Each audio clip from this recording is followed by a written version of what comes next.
Does it bother you? We'll be listening to you.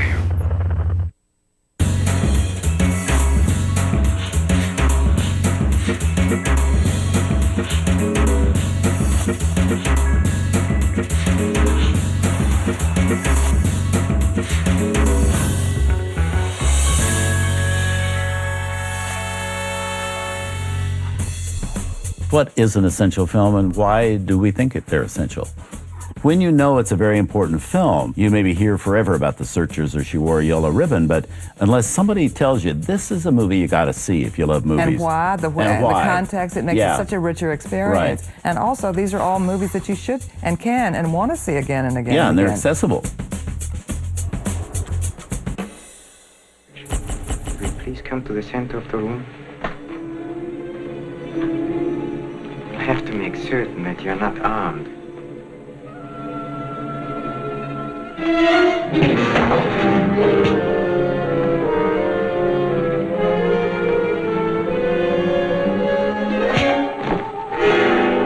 The Maltese Falcon is another great example of a remake being better than the original. There were two earlier versions of this, of course, and neither one of them very good. Yeah. And along comes John Huston, directing his first film, and makes what is like a definitive film noir. It is amazing, and yet it owes so much to Dashiell Yeah. Hammett. He wrote the novel. It came out in 1930, and you would think, with Peter Lorre, Sidney Greenstreet, and Elisha Cook Jr., you would think those roles had been written for them, and they weren't even making movies at that time. It's uncanny. Yeah, it is. I mean, that's part of it, is the great casting. This was the first great Huston-Bogart film, That's right. which led to all these other great teamings. That's right, and director Bogart an is actor. a sort of alter ego, and he sort of brings out all the themes that we think of as native to Houston, the irony, the mockery, the mocking of greed. Oh, after 17 years. And what they ended up with was the perfect cast. Well, one of the things I love, I think the dialogue is just fantastic in this film, and they love talking. That's one of the whole things, and there's this great scene when Bogart has just met Greenstreet, and they have this long sort of game of a conversation. You're a close-mouthed man? I like to talk. I distrust a close-mouthed man. He generally picks the wrong time to talk and says the wrong things. Talking's something you can't do judiciously unless you keep in practice. Now, sir, we'll talk if you like. I tell you right out, I'm a man who likes talking to a man who likes to talk. And this is sort of characteristic of the whole thing. There's a lot of great patter. I mean, they play acting all the time. There's that scene when Bogart has been in talking to Greenstreet, and he throws this big tantrum. And you think he's just going out of his mind, and then he walks out of the hotel room, closes the door, and a big smile comes on his face. And so they appreciate each other's play acting in a way. It's also a short movie. Yeah. Movies today go on so long. Everything's over 2 hours, 2 hours and 15 minutes, 2 hours and 30 minutes or something. This tells its story in a very snappy amount of time. I think both Huston and Hammett were influenced by Hemingway. I mean, this is really not quite film noir. It's early, and the real film noirs come sort of later, the end of the war. And one of the characteristics is Hemingway tells everything through action and dialogue. Nobody thinks. There are no interior monologues. Nobody's thinking about what they're doing. You don't get inside people. Everything is done verbally and through action. Right. And that's we one of the also things have that to pay a little homage here before we get into the movie of Mary Astor, who's so great as the leading wonderful. lady. Oh, I'm so tired. So tired of lying, making up lies, not knowing what is a lie and what's the truth. I wish. And the same year, she also did the movie with Bette Davis, A Great Lie, and won the Academy Award for that as Best Supporting Actress. But I always thought that she got that award somewhat for the Maltese Falcon as well. The Bridget O'Shaughnessy is one of the great dames of the film noir, and she's acting too. Yeah, I mean, she has this sort of prissy, pure demeanor, and Bogart calls her on it. He said, if you were as innocent as you pretend to be, we wouldn't get anywhere. Yes. Great film and one of the great sleeper hits of all time. And so much fun. Nobody saw this coming. Here it is, this week's Essential, the first movie in which Humphrey Bogart was directed by John Huston. From Warner Brothers in 1941, The Maltese Falcon.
Mary Astor is not a nice lady. No, she's not. She's committed murder. She's committed mayhem. She's lied all kills the way Gibbs through. all the way through. But does she deserve that ending?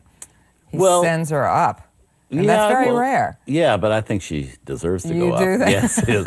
I mean, I think she she's does. a menace. I wouldn't want to have Mary around. No, but maybe she could just be locked up for life. Yeah. But that is unusual, though, to actually to send the person you love. You know down deep in your heart that in spite of anything I've done, I love you. I don't care who loves who. I won't play the sap for you. I won't walk at Thursby's, and I don't know how many other footsteps. You killed Miles, and you're going over for it. Of course, this is a big theme in the Private Eye movie, that you don't want to be played for a sap. She's one of my favorite actresses. Me too, I and must she say, never had the career she should No, have. but you know what? That's a great example, too, of going to the wrong studio, because the year after she did this, she signed with MGM. And they started casting her as Katherine Grayson's mother in Thousands Cheer, Judy Garland's mother in Meet Me in St. Louis, Elizabeth Taylor's mother in Cynthia. Not good mothers either. No, I mean, they were just kind of uninteresting Generic. mothers. Yeah. And, you know, she was too young to be playing mothers, unless they were really great, strong parts. And I think she probably went because of the economics of it or something. They probably offered her a great amount of money, more than Warner Brothers. But if she'd stayed at Warner Brothers, say, she might have had a crack at a Mildred Pierce or those, because they had those parts for tough ladies like Barbara Stanwyck and Ida Lupino, Betty Davis, and others. Well, I think she had this interesting mix in her persona. I mean, she was part sensualist and part... There was something slightly maternal about her. She wasn't just an ingenue. She never was quite an ingenue. Really bright. You could tell she was a bright smart, lady. Smart. She was just too much for anybody to handle, Yeah, it seems. certainly Humphrey Bogart. But time to move on. And I hope you'll be back with us again for next week's edition of The Essentials. Here's a preview. Betty Davis is a Southern belle who will do whatever it takes to have her own way with everyone, including the man she loves, Henry Fonda. George Brandt also stars in director William Wyler's 1938 drama, Jezebel. That's next Saturday at 8 p.m. Eastern. And be sure to join us for our encore presentation of this week's movie tomorrow, Sunday at 6 p.m. Eastern. You can find out more on our website, tcm.com. Thanks for joining us for The Essentials. Tonight on Turner Classic Movies, it takes a disaster on the home front for John Wayne to put his home life back together in director John Ford's The Wings of Eagles. Then Gregory Peck portrays a hero for the ages, small-town lawyer man Atticus Finch in To Kill a Mockingbird. And Onanego has suspicious Nazi sympathies in The Yellow Canary. Birds of a feather flock to Turner Classic Movies tonight. Come one, come all, we're gonna have a ball. Just leave your cares and woes and let your troubles fall. You'll find a starry sky behind that cloud you're under. It's such a perfect time for one real wonders.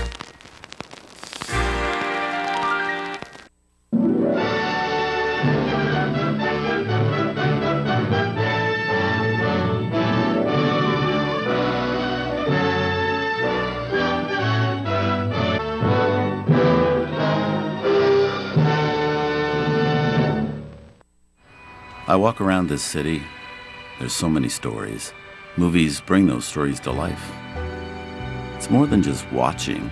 It's about the experience. There are others who love films as much as I do. They are my friends who speak from a place only movies can reach, and sometimes leaves them speechless. Unscripted thoughts from people like me. They are Turner Classic Movies guest programmers. Every month I invite one of them to do the difficult. Choose just 4 of their favorites. This month it's author and talk show host Dick Cavett.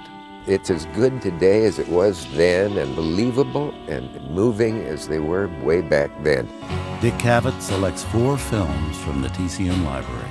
Monday, beginning at 8 p.m. Man, I think it probably is the best film ever made.